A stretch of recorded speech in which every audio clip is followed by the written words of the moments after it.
Сәлем достар, сіздермен бірге оңай каналы.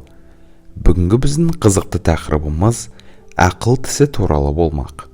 Ақыл тіс неге кеш шығады? Бүгін біз сіздермен бірге осы сұрақтың жауабын іздеп көрелік.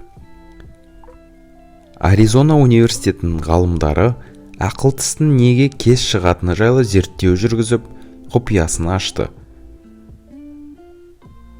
Зерттеу Science Advances басылымында жарияланған болатын. Адамды маймылмен салыстыра қарағанда өте кеш есейеді. Азу тістер 6, 12 және 18 жаста өсіп жетіледі. Шимпанзеде үлкен азу тістер 3, 6 және 12 жаста пайда болады. Ғалымдар тістің пайда болуы адамның эволюциясымен тікелей байланысты екенін анықтап отыр.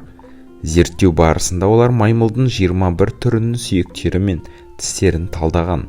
Нәтижесінде тістің өсуі бас сүйектің өзгеруіне байланысты екені дәлелденді.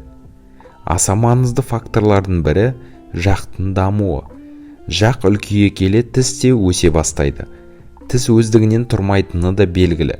Оны көптеген бұлшықеттер мен сүйектер ұстап тұрады.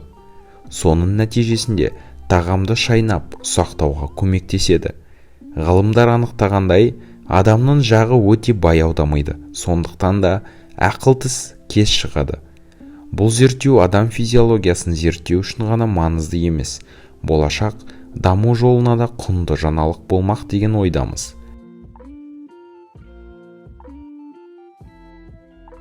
Сіздермен болған оңай каналы. Келесі кездескенше.